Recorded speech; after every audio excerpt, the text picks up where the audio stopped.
Bows, TKOs, yeah. Bows, TKOs, we got bows, TKOs, yeah. Bows, TKOs, we got bows, TKOs, yeah. Bows, TKOs. Bows and TKOs. We are live on this beautiful Wednesday afternoon in the Valley. I'm your host, Shane Gillette. This is episode 34. And we have the first full show, it seems like, in quite some time with the holidays. A couple weeks back-to-back just for a week off, previewing, recapping. Well, we get a loaded show of announced fights. We're recapping UFC Vegas 85, the fight night card from this past weekend, as well as the road to the UFC 2 finals that took place that was rescheduled. And then we have another Apex Fight Night card, Vegas 86, that we will be previewing that's going down this Saturday. So let's jump right in. Some fights that have been announced. We have Alessandro Costa taking on Alvin Borjas, which will be at UFC 301. We got up next UFC 298, 2 weeks from now in Anaheim, California. Alexander Volkanovski in his title rematch or title defense at the featherweight division. We have UFC 299 where Sean O'Malley, the Sugar Show, will be defending his title in Miami. Your boy's going to be there in person. Can't wait. We got the massive UFC 300 card without a main event to be determined in April in Las Vegas. Now we have UFC 301 in Rio de Janeiro going to Brazil, so that'll be a lot of fun. Alessandro Costa, I believe, the first bout announced on that card. And we also have Paul Craig taking on Caio Borralho, which is going to be a very fun clash and measuring stick for Borralho. We have Jonathan Pierce taking on Hussein Askabov, April 27th, in that fight night card. The March 2nd fight night card a month out, we got Joel Alvarez and Ludovic Klein. Excited to see Joel Alvarez. He's been out for some time.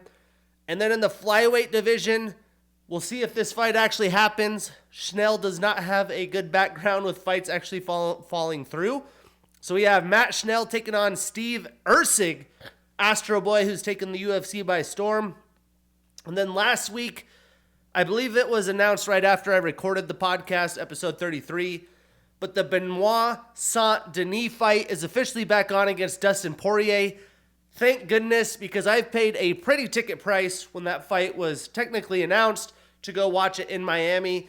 5-round co-main. I mean, that is going to be a certified banger.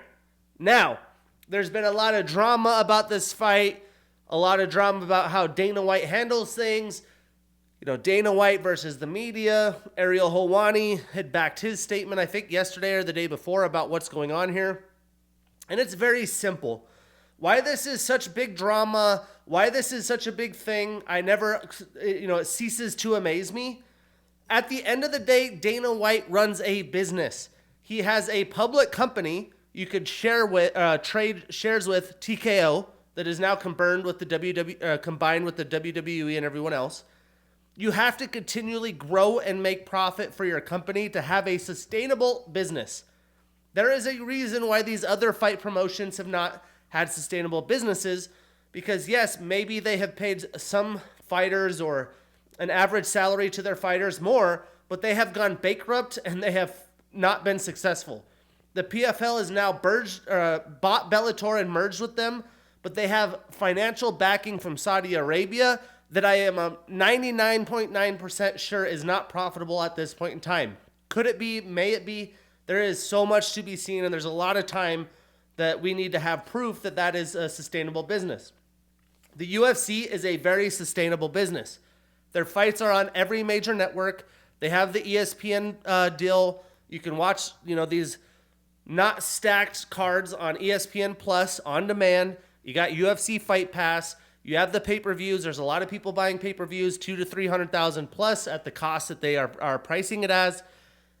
The benefit of running a sustainable business is that you do different tactics to bring in eyeballs, to bring in excitement, Did Dana White, Sean Shelby, whoever in the matchmakers talk to Dustin Poirier and BSD about this fight? Absolutely. Did they give them all the specifics, or that, hey, you're going to have a 5-round co-main event? This is the situation. This is where you're going to be fighting. Do you agree or disagree? They were verbally agreeing. Dana White announced it. Was it timing against other promotions? Was it, to sell it before the tickets went on sale? Who knows? I mean, those are all business tactics that a traditional business would do. It's not shady. It's a business move. Maybe it wasn't signed on the verbal dotted line, but if you guys know how complicated it is to get two guys to sign on a dotted line for a fight, especially studs that have been making a great amount of money in Dustin Poirier, and then a young up-and-comer coming together, all the different variations and variables that they have to deal with. Dustin's taken on a guy who really hasn't proved himself that much. He probably wants to get paid a certain dollar amount for his fights and to take on this risk at the point of where he's at in his career. I mean, Dustin is 35 years old. That's at the very edge of his fighting prime. The amount of time he's spent in the octagon, the amount of shots he's taken, he's on the wrong. It's not like he has more time than less time. So my assumption was Dana White did this for business moves, which is not anything crazy. And other people want to make it seem like this is crazy. The media is against him. He's against the media. Pretty traditional business practices. He showed the text. I don't think there's anything wrong there. Maybe there was a lack of knowledge or understanding or confusion throughout the process. I think once Dustin had announced that the fight was off, he was not getting what he wanted from his business standpoint as an independent contractor or fighter under the UFC. I need this amount of money. I need these things. It did not happen. He announced quickly that the fight was not happening. And was that leverage to make the fight happen, or was that honesty? Then the UFC came back to save the fight, to save the card. There's so many variables. None of us know the answers, but this is very common for the UFC. I'm only 34 episodes in with Bows and TKOs, and I have been very transparent with my viewers since probably November, October, maybe even further back, that the UFC has been announcing a ton of fights for business purposes and leverage for fighters without these ever being confirmed written contracts. And that is pretty standard in the UFC today. Ariel Helwani has mentioned that there is a fight that's probably not main card potential that hasn't been verbally or contractually agreed upon. I looked at the card and made my assumption of what fight would be. And I came down to the conclusion that it was the Deiveson Figueiredo and Cody Garbrandt fight. It could be another fight, maybe Bo Nichols fight, maybe the Sadiq Youssef Diego Lopez fight, maybe even the Jim Miller Bobby Green fight that kind of got announced out of nowhere. One of those fights. But when you announce this, it now kind of forces the fighters into the mentality that this is their fight. They can they have negotiations with whoever parties, agents, managers, UFC brass, independently, whoever it is, to get the financial terms that they deserve, or based on their contract, what they can get paid to make this happen. So to me, this is something the UFC has been doing for quite some time. When they announce big cards, you always are like, due to injuries or these not actually be verbally written and agreed upon, not verbally, contractually, there is a chance that some of these fights won't happen. Now, there are fighters that are building a brand of never wanting to commit to fights and trying to use their own business leverage way too far that puts a lot of fights at risk. Somebody like Apollo Costa, who's had a lot of canceled fights, a lot of fights that were announced that he never contractually signed because he was trying to negotiate his contract. Francis Ngannou has been very transparent on 2 Joe Rogan episodes and other interviews that have taken place about the process that the UFC has. They lock you in a 6-fight contract so that you can't leave. You fight 1 fight. Depending on your performance, you could renegotiate, so on and so forth. To let you know, any of you casual viewers or diehard MMA fans, I work for a public company. If we do not show month-to-month, quarter-to-quarter growth in revenue and billings and profitability, we will not have a good stock. We will not have shareholders happy. It will be seen as not a successful business. There is so much pressure to do so. Dana White is running that same kind of ship. I work in sales. I get paid not as much if I don't perform. If I perform, I can make a ton of money. The fighting game is much like a commissioned salesperson. Although I do have a salary, fighters don't. They have guaranteed negotiated amounts that they get just for showing up, which you could see as their salary. And then the rest is all performance-based, bonuses, right? Your win bonus, fight of the night, all those different things. That is performance-based. This is pretty common in business practice. You can look at all the Fortune 500. There are those practices still going. So to me, pretty straightforward what's happening. You know, I started listening to some media guys like Ariel Helwani to try to understand what's happening with some of these bouts. Realized, you know, Dana's making business moves, or the matchmakers to do whatever he needs to do to have a successful business. The fighters are also leveraging their own versions of that as well. So lots of things happening here. No shock. I would assume Dustin had the announcement of the fight for his own independent leverage and financial purposes. But all is well. The fight is on. I'll be seeing them throw hands in Miami, in the Miami Heat Arena again. Can't wait. Outside of that, Dominic Reyes announced that he's been dealing with blood clots and getting blood clots. That is why he's been out and will be out for quite some time. Prayers to Dominic Reyes, you know, a guy who's come into the UFC and really worked his ass off, built a brand in the John Jones fight, has dealt with injuries ever since then through the prime of his fighting career. And you just don't wish that amongst anyone. He had performed well in the fights pre all this injury history. And, you know, you wanted to root for him as a fight fan.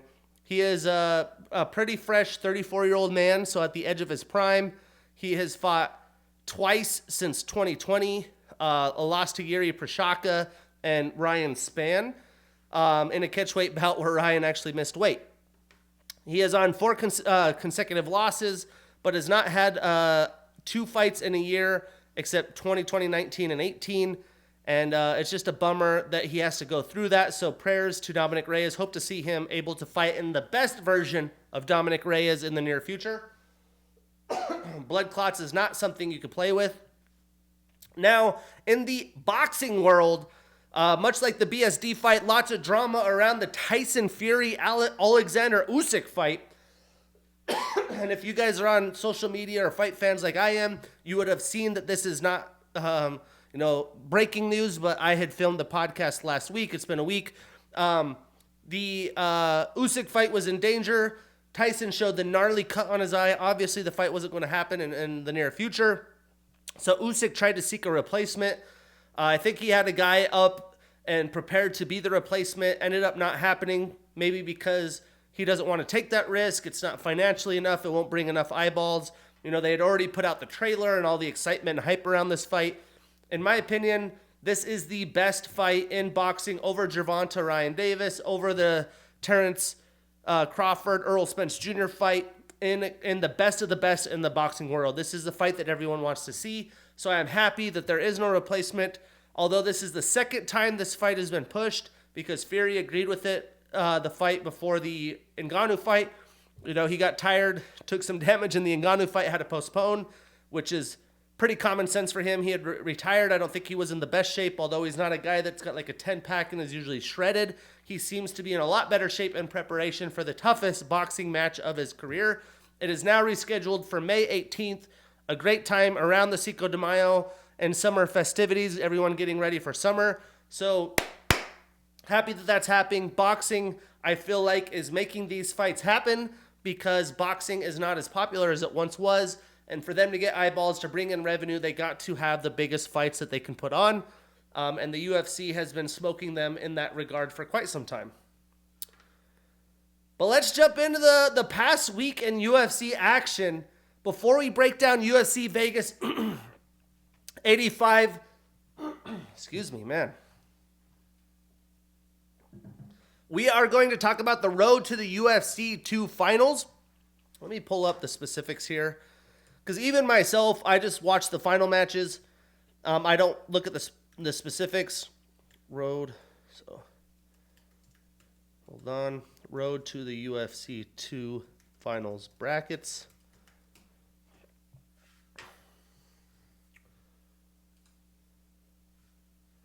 I believe there's like 32 fighters. 32 fighters and 3 winners of 3 different weight classes. And I hate to jump around here, but I have some notes on here I forgot to put on my script of what I'm going to chat about in the announced fights. But in my notes, I also have that Christian Leroy Duncan is booked against Claudio Ribeiro, which is a crazy, crazy stylistic clash that should be a fan favorite.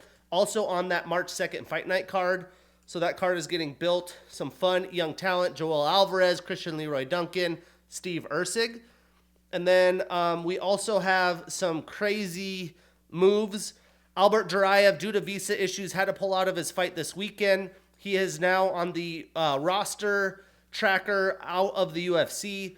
I don't know if that's going to be an official thing, if that's to be determined, if that's his contract's up. He has to figure out his visa issues and can come back into the UFC. A lot of to be determines with that one, but still a pretty quality fighter on the UFC roster, no longer on the UFC. And a fan favorite fighter, a fighter that I've always enjoyed to watch. It's had a tough break lately. Phil Haas is also off the UFC roster, and I don't assume that will be as cloudy or gray of a conversation as the Jurayev one, as Phil Haas's performance has not been up to snuff, so I think that will probably be a permanent move. But sometimes these guys get announced on that UFC roster, watch Twitter handle or X handle, and it's just because their contracts are up. So there's a lot of things about that we don't have the full details on, but no longer will we have Albert Jurayev or Phil Haas in the UFC. Pretty wild stuff. Anyways, UFC, road to the UFC finals. Again, the results of 32 fighters in a bracket. They go in, they have the championships, then the road to the UFC event is put on. This was supposed to happen in Shanghai. The event never got approved in Shanghai for whatever reasons. I'm sure there's lots of politics and specifics there with what's happening in the world. So they moved it to the Apex. We got 3 different weight winners. We had flyweight, bantamweight, and featherweight. And lightweight. In the lightweight division, we had former UFC fighter, young stud Zhu Rong, with a round 3 submission via rear naked choke over Shin Haraguchi, one of the best wrestlers. I think he was a college wrestler for Japan. Solid fighter, showed a lot of durability, but Zhu Rong was looking like a world beater as the fight continued. Really, it was just proof in the pudding of how much higher level Zhu was than Haraguchi. I am really excited to see Zhu Rong back in the octagon. He's 23 years old. Birthday's in March, so he's almost 24 years old. He's already fought some names like Ignacio Bahamondes. He lost, but fought him. He had a 1-2 record in the UFC. Has fought already 30 pro fights, most of them being in WLF wars, where he had the championship and defended his title, and made slight work of this bracket. So a still very young and green fighter, shows very good striking, heavy hands. He showcased that in this fight, was able to wear on Shin Haraguchi, who would die on his sword in this fight, and was able to get the easy rear naked choke.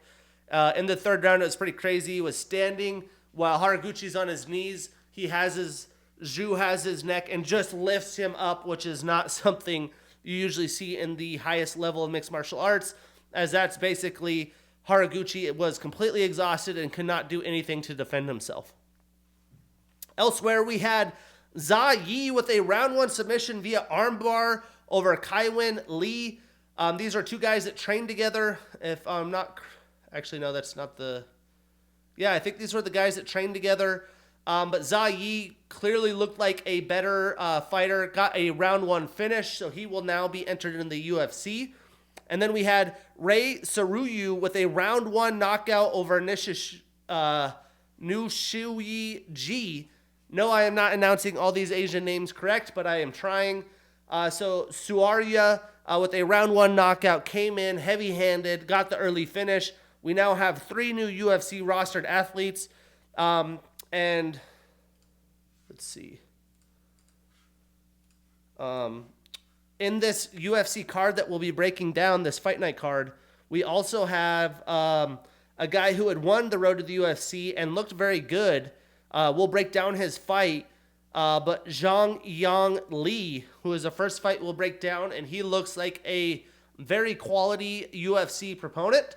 So knowing Zhu Rong, knowing Li, this has been a very successful breeding grounds of quality talent overseas for the UFC, and is definitely something to tune into if you haven't. So Yiza is a featherweight fighter, and Suroria is a flyweight fighter that will be now in the UFC. Both of these guys are about 9-0, 10-0, 10-1. So pretty, young fighters in the pro world and look like quality fighters. So I'm excited to see what the future is with them. And that was a preview of the road to the UFC 2 finals, which I didn't know the specifics going into it when I recorded episode 33. But this was on UFC Fight Pass after the ESPN Plus card. I watched it back the next day on UFC Fight Pass. So if you're a Fight Pass subscriber, yes, there's a paywall to have that. You can watch things back on your own time when it's convenient for your schedule, like the road to the UFC finals. What I love about it is you get to watch the submission grappling that the UFC does and other promotions for guys like Gordon Ryan, Nicky Rod. You also get the ability to watch LFA fights, Titan FC fights. You could watch back fights. So when I'm breaking them down for the pod, I could watch some film. Very worth whatever the price to admission for Fight Pass is. Mine's on auto renew. I don't even remember what the cost is. It's less than $100 a year. But let's talk UFC Vegas 85. I went 4-5 on my picks in this card. Not a good day in the office. A little bit sloppy here. But overall, 34 episodes in, I have 210 fights picked right. 98 of them wrong. 4 no contests or draws. So on the year, we're 17-12-1. So 5 wins over on the plus side. We did not break down all the fights on this card. And there were some solid fights that I broke down as quality fights, but maybe I only knew one fighter, or I just wasn't sure, or there's just not a lot of film on these guys.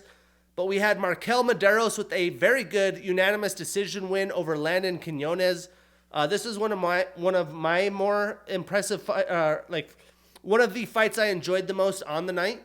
Landon Quinones, a Ultimate Fighter guy. I'm a big fan of the Ultimate Fighter dating way back.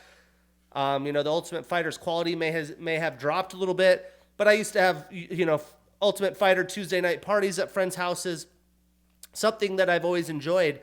And Landon Quinones took on short notice Nasrat Haparis and fought very quality. So I had high hopes for him, although lightweight division's very tough and Markel Medeiros is a tough opponent. But Markel Medeiros was able to do a little bit more over the course of 3 rounds in a very tight fight. Huge win for Markel Medeiros and Landon Quinones with the second UFC loss. We had the showing out of Themba Gorimbo. Round 1 knockout over Pete Rodriguez. Fantastic knockout. Themba, you may know him from the story with The Rock, where he was struggling for money to continue his fighting career. The Rock bought him a house. He gets a round 1 knockout. And the UFC brass, I think Sean Shelby specifically, said they already have him planned to fight in May, opponent to be determined. But he went on after his fight to call out everyone, says he's coming for the title. So will be fun to watch Themba's UFC career develop. We had a crazy comeback fight. Charles Johnson with a unanimous decision over Azat Maksum, who had a very, very good first round and kind of tapered as the fight went on. Charles was able to steal round 2, win round 3. That was actually fight of the night, so 50G bonus for Charles Johnson, who's been calling out the UFC for these Apex events. He says he hates them, would rather fight in front of a crowd. Either way, good day in the office for Energy Charles Johnson. And then maybe a guy that you've seen go viral. I'm not going to give him a bunch of time. I'm not a big fan, but Charles Radke with a round 1 knockout over Gilbert Urbina, another Ultimate Fighter alum. Very impressive knockout. Basically beat Gilbert with 1 punch. His left hand was jabbing him. I think it was a big left hook that ended up getting the knockout. So nice round 1 win for Charles Radke.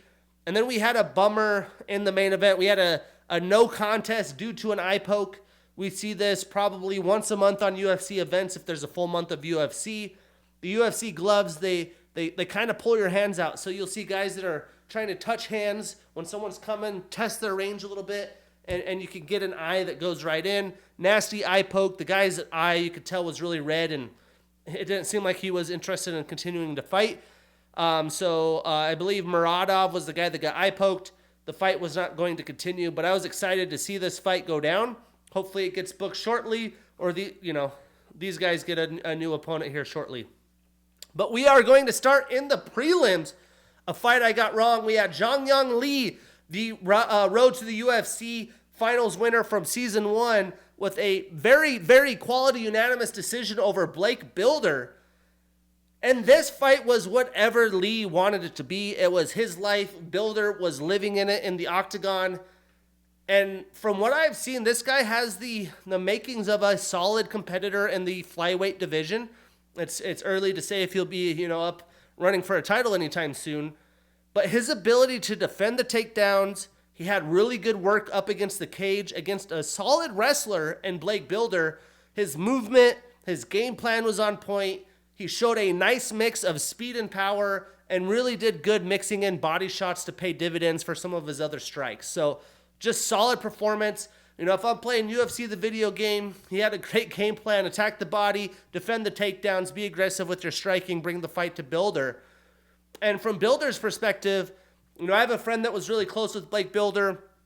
I'm pretty invested in his UFC journey since the Contender Series. But for a guy at 33 years old, which is in the very middle of your prime in the UFC, for a guy that is just so blue collar with his work ethic, what I mean by that is I can guarantee you nobody outworks Blake Bilder in his preparation.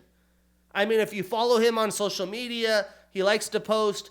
He's somewhat of a character, but he is a dog, and he's showing up with his pail to work every single day. And, much like I am saying, I'm sure Blake is very well aware that the time for him to strike and, first off, at this point in his career, save his UFC roster spot, but make a living in the UFC, the time is now. He has to make the moves to save his roster spot. Now with the loss, he's more in desperation mode for another loss. It's like me in sales. If I don't hit 2 quarters in sales, I'm probably got some eyeballs on me. If I don't perform Q3, I might be out. He is now moving into that Q3 situation. And I just don't understand where he is, especially, preparing this podcast. I did see him post a little bit on social media that brought more light to what he's going through a little bit. But there's so many variables. You go into a fight, you have a game plan, and you take an early knee to the body, an early shot to the body, which, I've done a smoker, attempt of a boxing fight in school. In high school, I wrestled. I've been beat up. I'm a physical dude. I grappled and messed around with my friends. I do jujitsu. I've never fought for a living and had someone just uppercut or knee me right in the liver or right in the body. Something like that. You might have a game plan. After that, you have no game plan. That's all you can think about. It's hurting. You're just trying to survive. Some elbows that he had up against the cage. He took that body shot. He went straight for a pretty messy single, went up, tried to get a body lock. He's working up against the cage, and Zhang Li's pretty long and lanky. Just pop, pop, pop. These elbows are like blades. Just getting a couple blades to your head, that does not feel good. That can mess up your game plan, right? So when we are criticizing these fighters, or we're saying this is the situation, it's being honest to breaking down the fight. But you have to understand the things they go through, and it is very human nature to be this way. It is not easy to fight. I do not recommend that anyone pursues the UFC as a professional career. There are better things that you can do. Unless you really have that God-gifted ability like John Jones and you're a certified superstar. But things like those body shots or those elbows, that could take anyone mentally out of a fight, no matter how tough or skilled you are.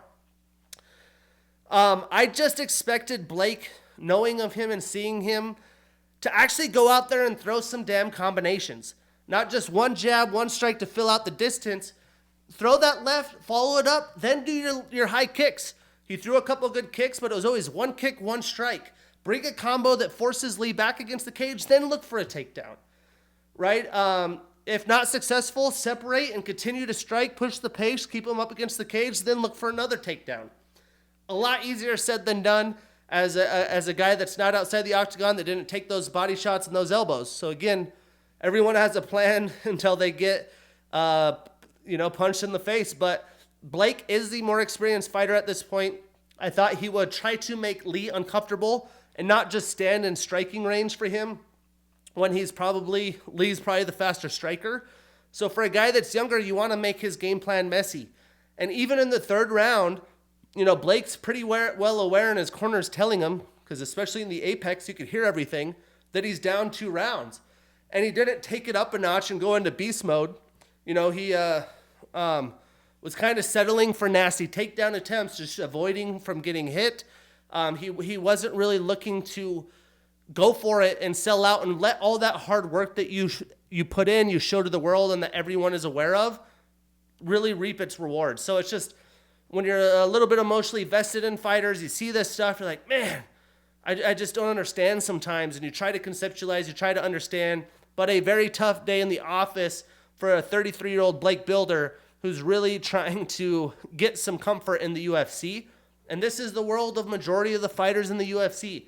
It ain't easy. You got to show up. You got to be mentally sharp. You got to find the flow state. You got to overcome adversity. And that's what separates superstars versus average Joes. And, obviously I'm pro Sean O'Malley. Just like him with the injury that he couldn't grapple before. Aljamain Sterling, one of the best grapplers, one of the best bantamweight champions of all time. He focused on his strength. He calmed his mentality. He overcame adversity. He focused on his strengths and got the knockout victory. So I'm not going to rant on that too much longer, but you hate to see it sometimes. Very good win for Lee, though. Watch out for Zhongyang Lee. Now, statistically, Lee landed 75 total strikes, 49 of those significant. He had 2 takedowns in 3 attempts. Was able to take down the wrestler, kind of, good percentage conversion there on takedown attempts. And he also had 4 minutes and 29 seconds of control time.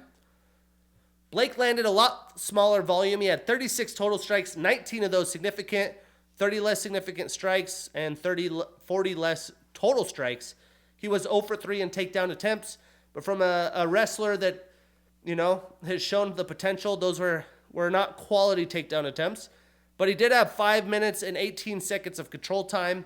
I'm guessing that was majority up against the cage. But John gets his first win in the UFC. He extends his winning streak to 8. Blake extends his losing streak to 2. He is now an even 2-2 in the UFC. So what's next for these men? I would love to see Lee take on Lucas Almeida. And for Blake, how about Gabriel Santos? And then the last prelim that we'll preview before the main card. Got this fight right in the rematch. We had Molly McCann with a round 1 submission via armbar over Diana Belbita. This was a performance of the night. 50 G's to Molly, who is trying to tell everyone she is now more mature. She's now more focused. She's not the crazy psycho meatball anymore. But this fight was definitely not as good as the first one, which as a fight fan, I was hoping for a little bit more of a scrap. But one thing that did stay the same was that there was an early pace of just high volume, and majority of it was Molly this time. Diana was not confident just throwing strikes, which was crazy because their first time, this was Diana's UFC debut. So Diana looked a little less confident. She didn't throw the big strikes that we saw in the first fight, and her grappling wasn't much improved. Molly was able to get an easy takedown. I can't remember where. I think it was some UFC betting podcast that I randomly checked I like to see what other people who think they're pros or have a lot bigger social media following than I do, what they're picking and why, to see how it compares to mine.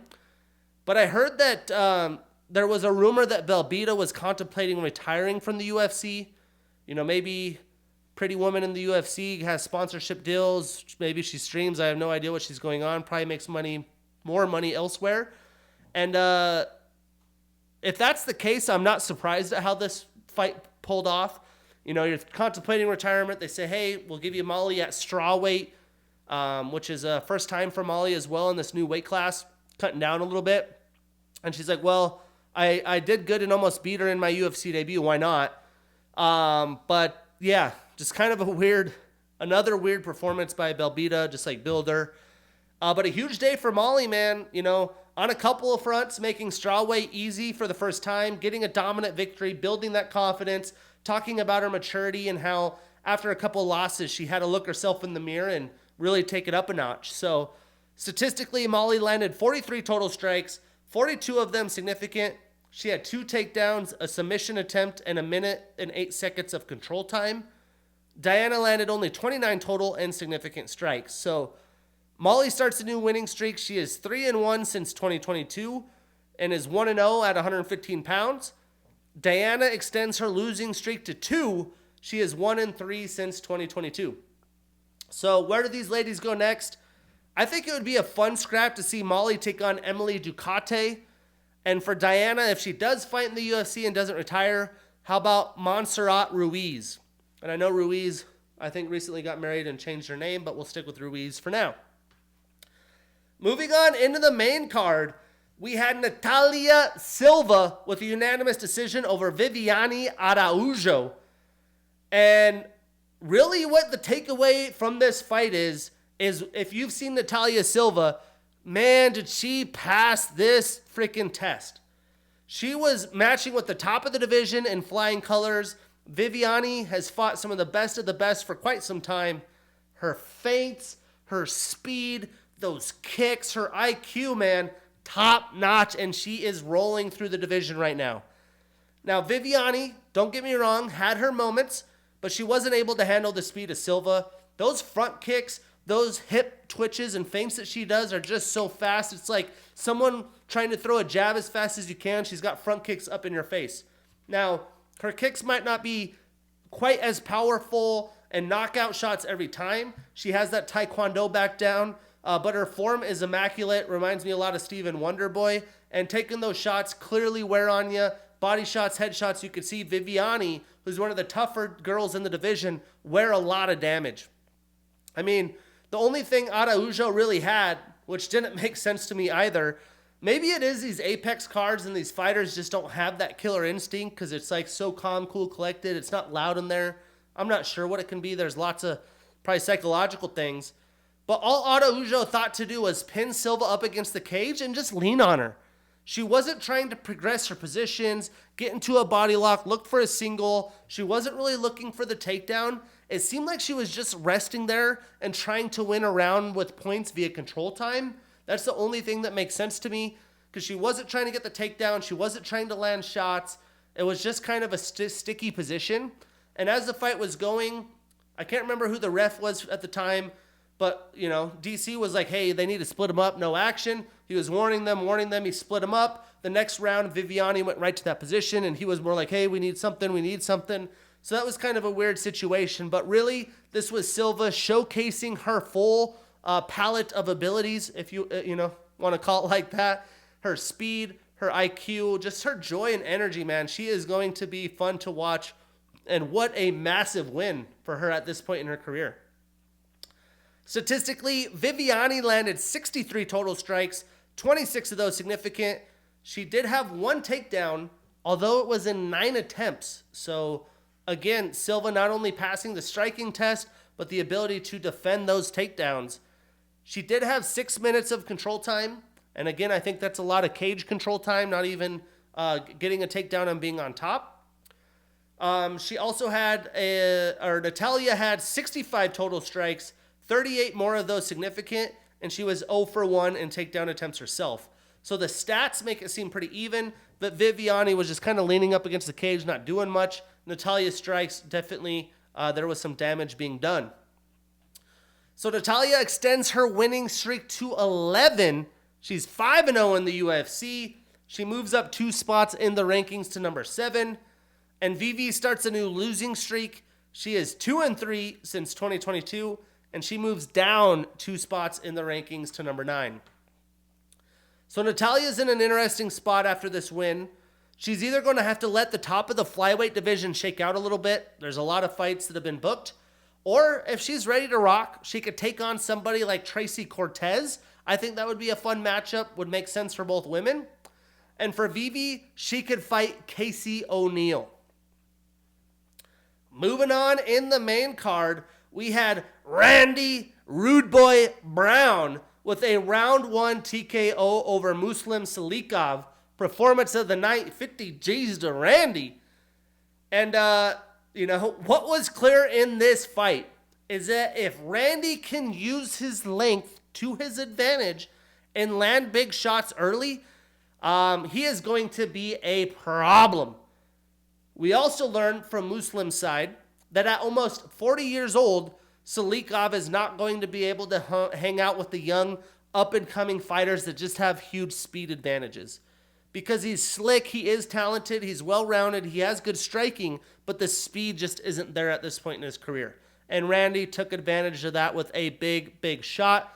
Good moment on the mic after. He says, if people could just see what I'm capable of and what I'm doing in the gym, you will see my potential. So I'm excited to see what's next for Randy. Although I picked Muslim in this fight and I was wrong. Very good performance. I am not surprised. Randy, keep doing your thing. Now, statistically, Randy landed 13 total and significant strikes with a knockdown compared to Muslim's 10 total and significant strikes. Now, Randy extends his winning streak to 2. He is 3-1 since 2022. Been active, been winning.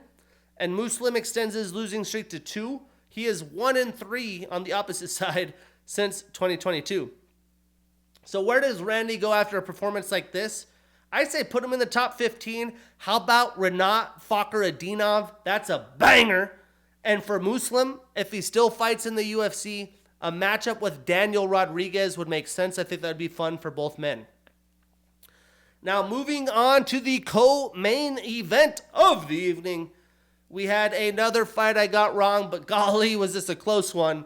We had Renato Moicano with a unanimous decision over Drew Dober. Now, this was really Drew having a good amount of advantages and success with his striking, but Renato finding takedowns however he could. He was grinding out Dober's energy and stamina while he had top control, and surprisingly wasn't looking for a ton of submissions. Drew was doing good defending. Drew wasn't necessarily looking to get up because a lot of it was in the middle of the octagon. He was trying to defend, burn out time.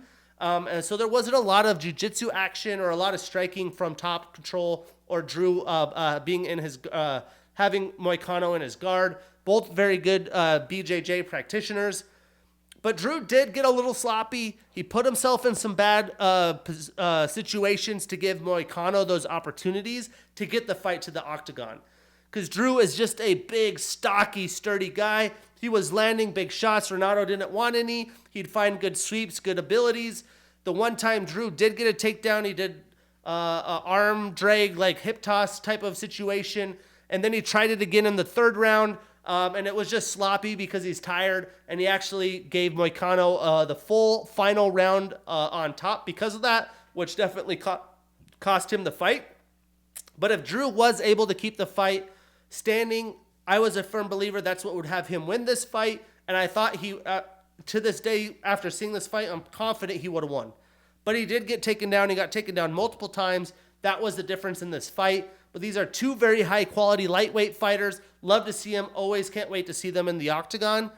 The biggest storyline really on this fight was your boy Manny Moicano on the mic after the fight. And there was a lot of explicitives. I don't even really know what he said. I had to see what was transcribed after the fight to see what he was trying to say. I enjoy Moicano wants money. You know, even in the hype trailer before the fight, that's all he said, money Moicano. Moicano wants money. Like, I get the character, I get the act. He's getting some eyes on him, but it just did not feel genuine to me, and I'm kind of like losing interest in him after the way he handled the mic.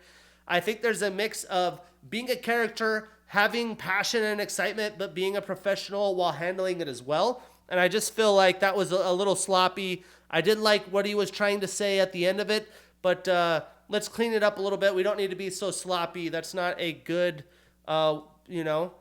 leadership impersonation that we want people to follow. Now, statistically, Renato landed 142 total strikes, only 23 significant. He did have 3 takedowns in 6 attempts, 50% or better. You cannot be mad about that. Drew landed 36 total strikes and significant, and then he had a takedown in 2 attempts. So Drew landing more significant, a lot less volume, but, Moicano was landing tiki-taki shots while having control, top control throughout the fight. So Renato now extends his winning streak to 2. He is 3-1 since 2022, although he did not fight in 2023. And Drew starts a new losing streak. He is 4-2 since 2022. He's been active. He's taken some losses. He's taken some wins. But he's still in the top 15. Renato stays at 13. Drew stays at 15. And I'm ready to see what's next for these dudes. I mean, obviously, Renato has a couple options. He's held out. You know, he wanted the money fights. He wanted the big names. He took a whole year off to fight Drew Dober. Does that mean he's going to take a Paddy Pimblett fight? Does that give you confidence he's going to take these kind of fights? I really doubt it. I think he sticks with his game plan. He's going to wait for a good name. And the name that I think would make sense for both men would be a fight with Dan Hooker. Once Dan heals up, I think that would be sufficient. But if not, I would love to see him fight Paddy Pimblett. I just don't see a world where that's actually going to happen. And Drew, I'd assume he'll probably be back sooner than later. I would love to see him scrap with Diego Ferreira. I know he even asked on Twitter, you know, hey, who do you guys want me to see me fight if I get back in there early? Two hard-hitting strikers. I think that's a fan favorite must-see fight of the night potential. So let's make that happen. And then we had the main event. We had Nasruddin Imavov with the majority decision over Roman Dolidze. And this was a wild fight, as Imavov was super, super close to getting a finish in round 1. And I'm pretty dang positive scored a 10-8 on most of the judges' scorecards to start the fight. Not a way you want to start a 5-round fight if you're Roman Dolidze. And I'm not sure what the live odds would have been to have this fight end in a finish, but they must have been pretty high. So the fact that this went to the scorecards is pretty shocking to say the least. But Imavov definitely tried to empty the tank getting the finish before the bell, and Roman Dolidze somehow was able to survive. Now, throughout the rest of the rounds in the fight, both men were definitely tired and sloppy, as expected. Nasruddin, though, did have a better gas tank as he was not taking the damage. He was leading the dance for a majority of the fight. So he was landing cleaner, more damaging shots, keeping Roman at range. Here and there, Dolidze was able to have some moments. He was able to land a random shot, get down and guard, roll into some leg lock potentials, or get something going. But majority of the fight, he was just sitting there standing in the kickboxing range and getting teed off on by Imavov. He did have his moments, the ability to take the damage that he did have land against him in round 1 and still be able to make that happen throughout the fight. You got to give Roman some credit there. But in the third round, Nasruddin was deducted a point for hitting Dolidze while his hand was down. This controversial topic of what is considered a downed opponent with your hand being down. So technically, Roman was down. Dolidze got deducted a point. That helped separate and give both fighters rest. But Roman, much like his coaches were calling for, I thought throughout the fight, needed to bring the fight to Nasruddin, land his big, powerful combinations, and push him back to the octagon. And that was far from how this fight actually played out. So I think for his coaches and the way it rolled out, that's just a little hard to handle. But after round 1, much like I said in the Blake Builder fight, when you are punched in the face, your game plan could go out the window. When you're 10-8, damn near finished, it's going to be hard to bring the fight and bring your powerful combinations to the other guy who is just teeing off on you with kicks, with strikes, a full kickboxing combination of strikes. But he's also really tired. You know, that takes a lot of energy out of you when you get beat down like that. He stayed tough. He had his moments. He had a round of top control. He was able to put some submission opportunities off, look for those leg locks, but there was never really a big moment besides maybe that round where he was in top control for Roman Dolidze. This was clearly the Nasruddin Imavov show. Now, statistically, Roman landed 59 total strikes, 34 of them significant with a reversal, and he was 0 for 4 in takedown attempts. He also had 10 minutes of control time through the fight. Nasruddin landed 154 total strikes, 112 of those significant. He had a submission attempt, the knockdown in round 1, and 3 minutes and 52 minutes of control, 52 seconds of control time himself. So you can see over 100 more strikes, a lot more than that in significant. He had the knockdown. It was a complete control show besides maybe one round and a few minutes of control time that Roman had. So Nasruddin, he starts a new winning streak. He moves to 2-1 with one no contest since 2022. He does move up 3 spots in the rankings to number 8. And Roman extends his losing streak to 2. He is now 3-2 since 2022 and moves down 2 spots in the rankings to number 10. So I posted this on Matchmaker Monday. I would love to see Nasruddin and Chris Curtis end their beef. Let's make it happen, especially the way the last fight ended with the accidental clash of heads. If Nasruddin wants to move up in the rankings, it might be a while with all the fights that are booked up. And for Roman, I think a fight with Andre Muniz, who's been in and out of the top 15, that would be a certified scrap that's must watch and you got to tune in for. But that was UFC Vegas 85. Pretty solid card.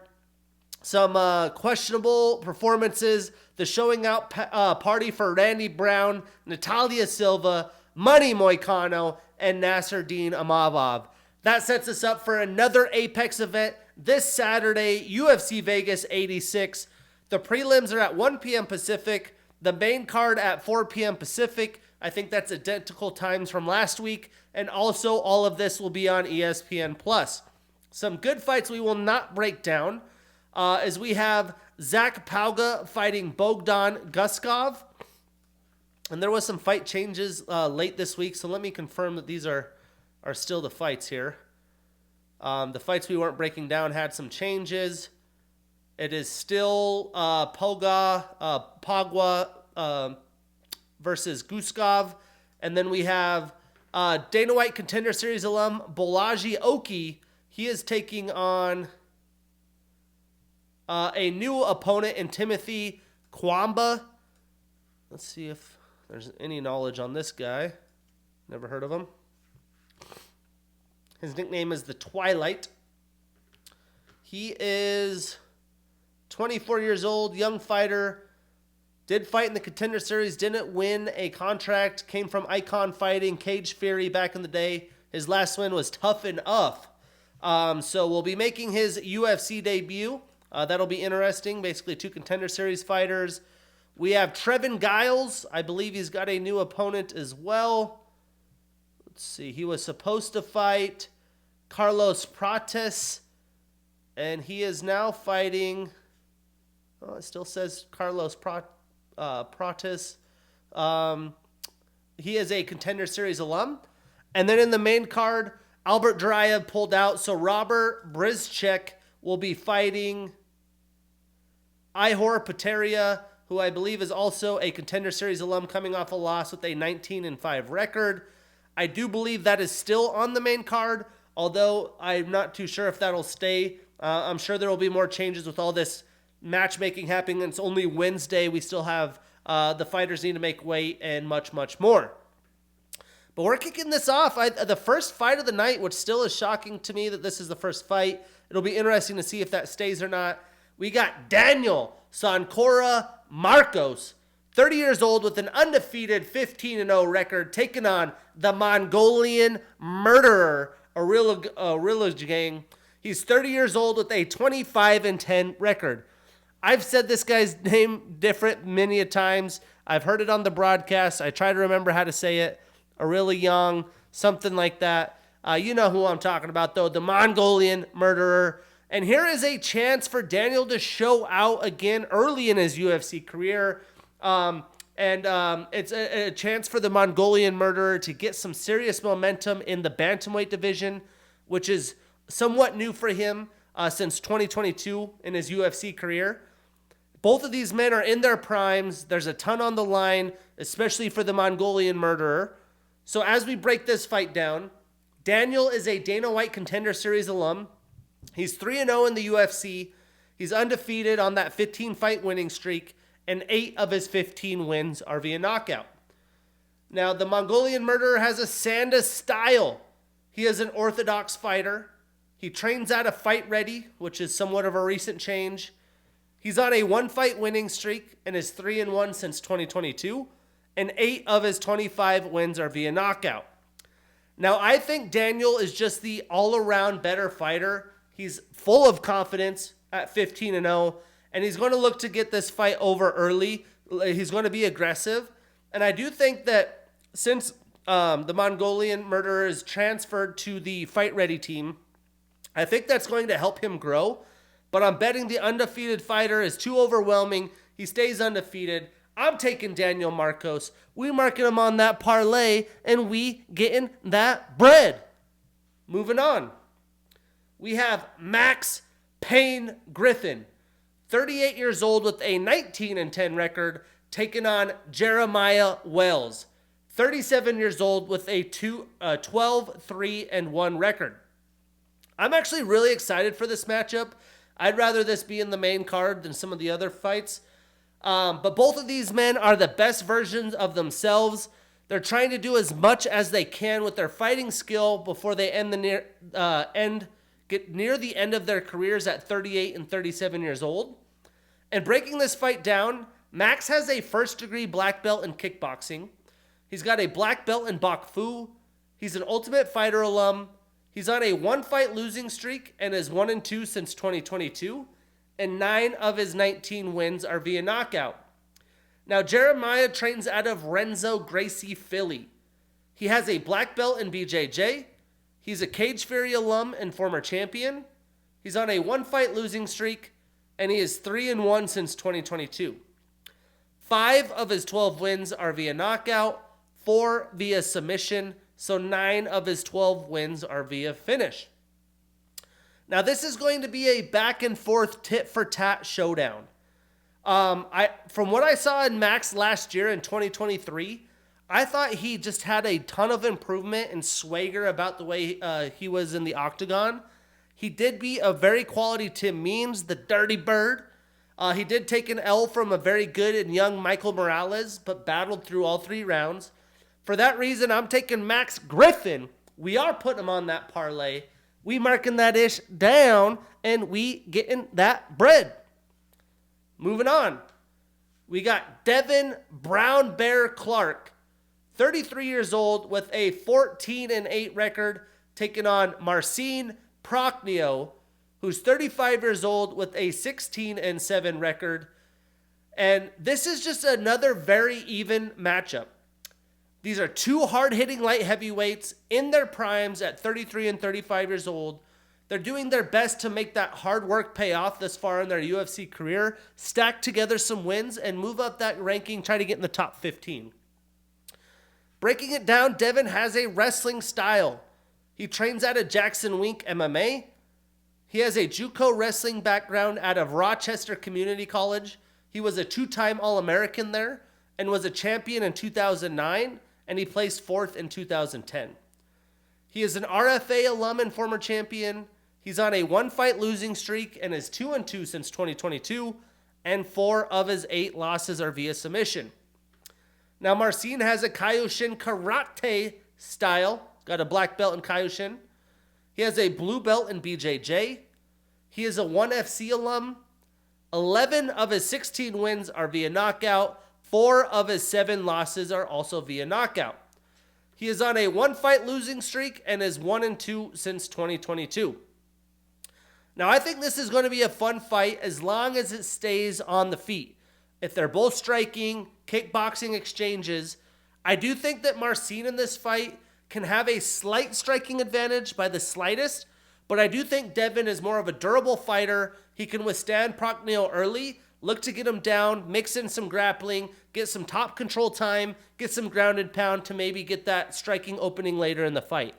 For that reason, I am taking Devin. We are marking the Brown Bear on our parlay. We getting that, and we getting that bread.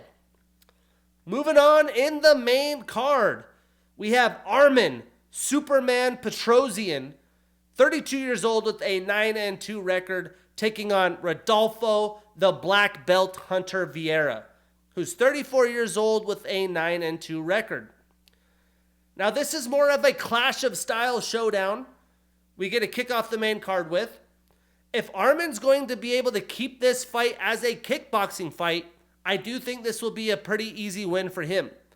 And if Rodolfo can get the fight to the octagon, get some submission work going, I think he will find a way to get a potential submission, exhaust Arman, and he just hasn't shown a high grappling defense or ability in his fights thus far. Now, I do think at some point Rodolfo will get the fight to the octagon, but I don't think will be able to get him down to the canvas very often, early in rounds with a ton of control time.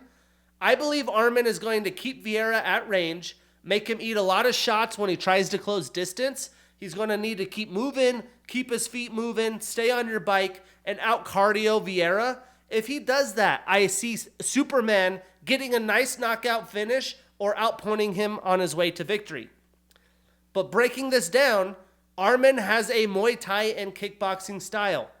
He's a Dana White Contender Series alum. He's on a 2-fight winning streak and is 3-1 since 2022. 6 of his 9 wins are via knockout. Meanwhile, Rodolfo has a BJJ style, obviously with the black belt if he's the black belt hunter. His grappling accolades are very nice. He won the 2015 ADCC Worlds. He also won the Worlds in 2011, 12, 13, and 14. And in 2011 and 15, he won in the absolute categories, which is very, very impressive. Now, 2 of his last 3 performances have been performance of the night. He's been showing out. He's on a 1-fight winning streak and was 1-1 since 2022. 8 of his 9 wins are via submission. Now, the last time Arman fought a grappler-heavy fighter, he lost to Kai Albarallo via unanimous decision in 2022. But he is the better striker than Rodolfo. I think Arman is going to do work with his kickboxing, find a path for a finish, and for that reason, we are taking Arman, we marking that ish down, and we getting that bread. Moving on. We have Michael the Menace Johnson, 37 years old with a 22-19 record, taking on Darius Beast Mode Flowers, 29 years old with a 12-6 record and 1 no contest or draw. Now, this is going to be a low-key banger of a fight. I think Michael's going to be able to let his hands loose, taking on a less experienced fighter who is a striker-heavy fighter. He's new to the UFC, and this should be a fun striking back-and-forth affair. Breaking this one down, Michael is a southpaw fighter. He trains at a Kill Cliff FC.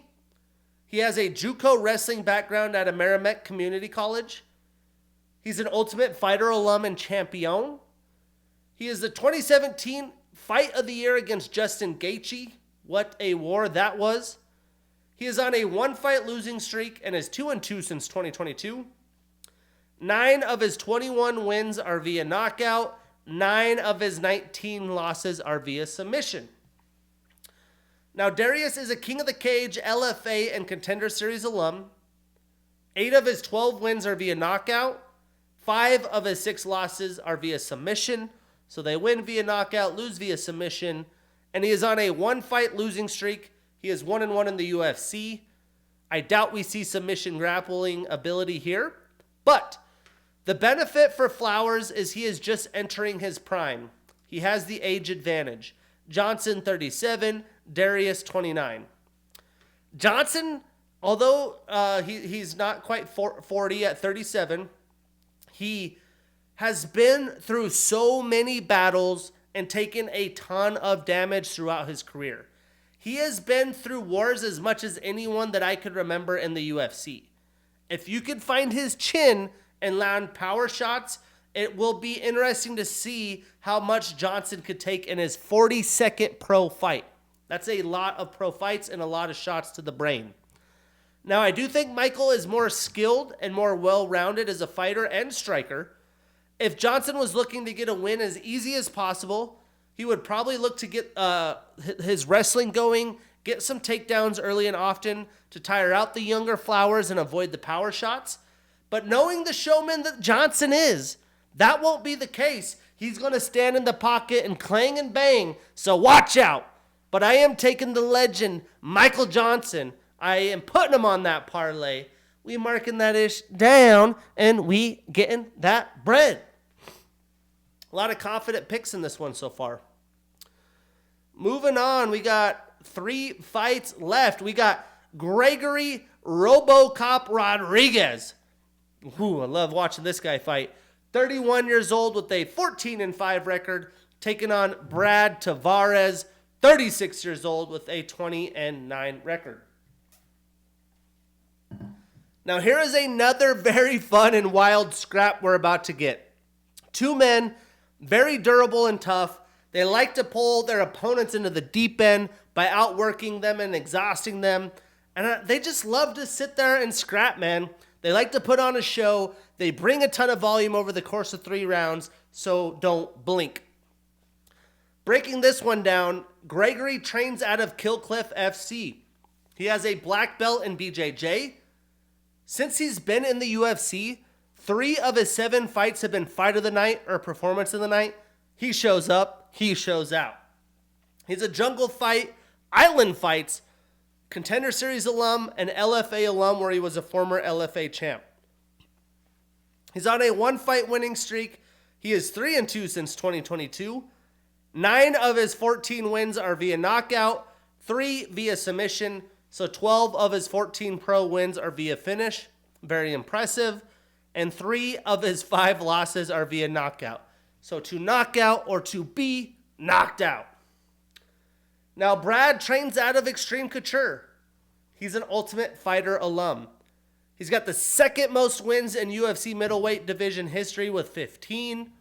He's got the 2nd most fight time in UFC middleweight division history with over 4 hours and 56 minutes.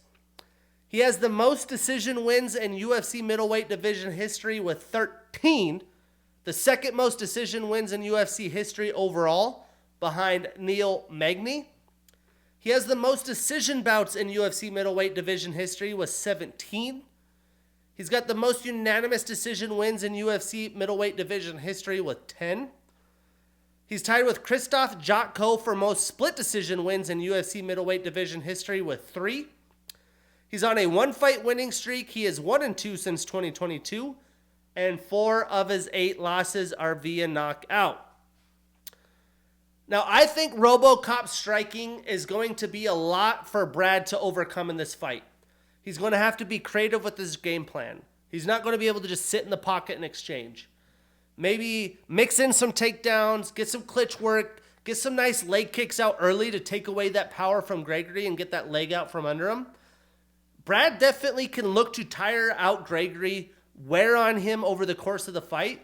I just think RoboCop's going to be in his face, bring him the fight, and I think he's going to be landing bombs. This is a very fun and tough fight to pick. I am taking RoboCop, but I am avoiding him on a parlay if possible. Moving on to the co-main, we got Dan 50K Ige, the 32-year-old fighter with a 17-7 record and the number 13 next to his name, taking on Andre Touchy Fili, 33 years old with a 23-10 record. Now, I can't remember off the top of my head, but Dan Ige was originally booked against a different opponent, and this is a short fill-in fight for Andre Fili. It was supposed to be Lerone Murphy, and boy, was I excited about that.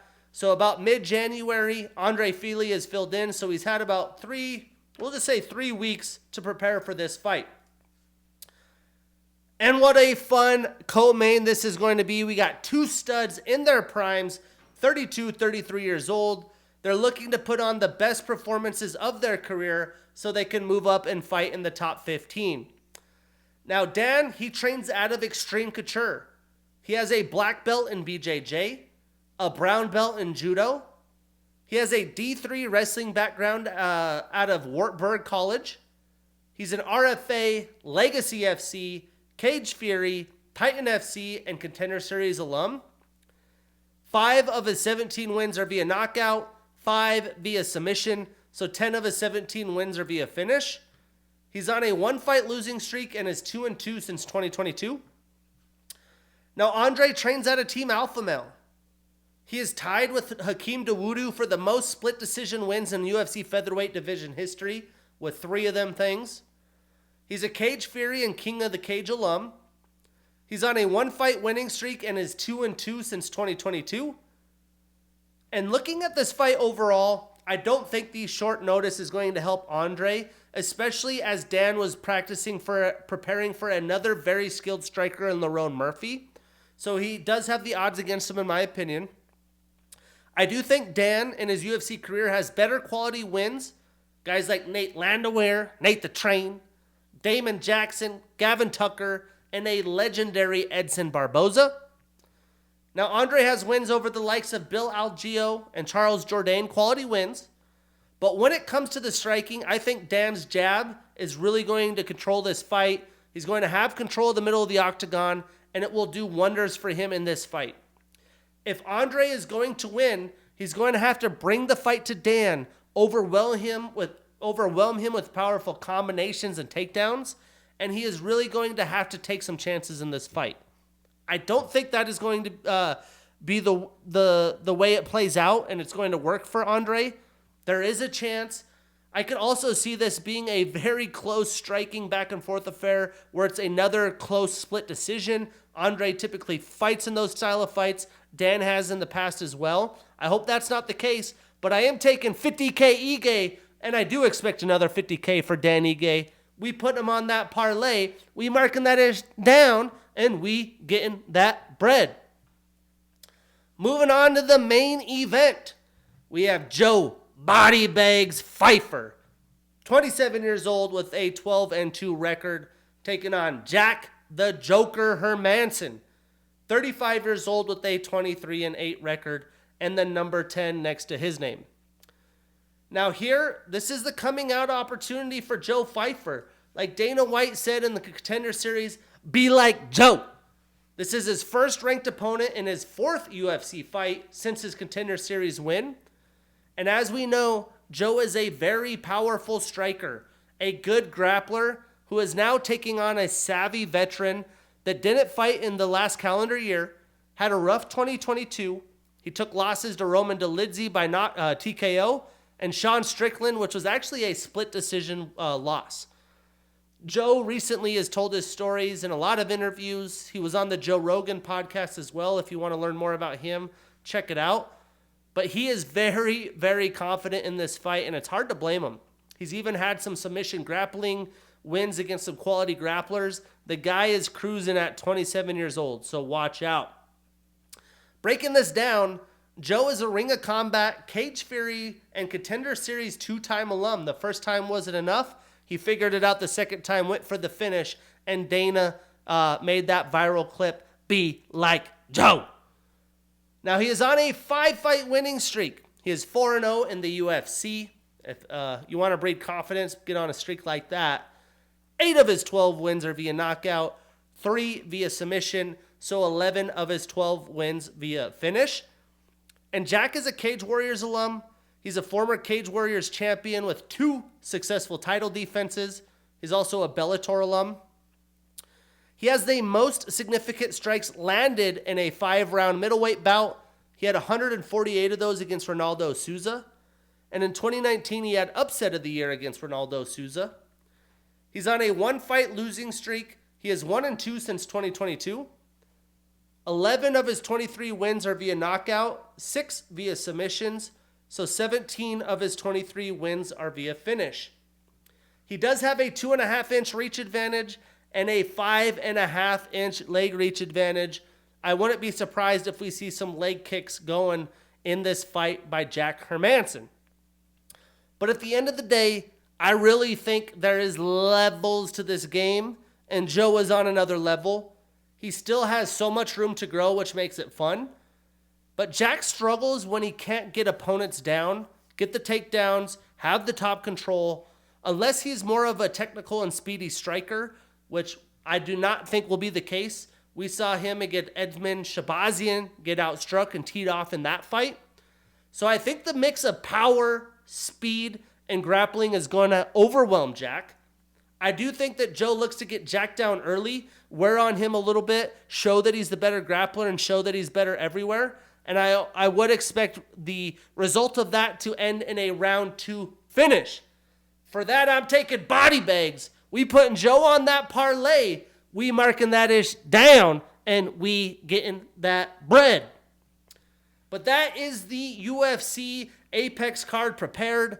This weekend, I am going to Supercross in Glendale here in Phoenix to go watch the Supercross race. So I'll be watching this on demand after the race. And I will be rocking the Jazz hat to the Jazz Suns game this Thursday. Go Jazz, go. In terms of MMA, next week we have another pay-per-view card, the second of the year, UFC 298 in Anaheim. This will be headlined by Alexander Volkanovski and Ilia Topuria. I'm your host, Shane Gillette. See you next week.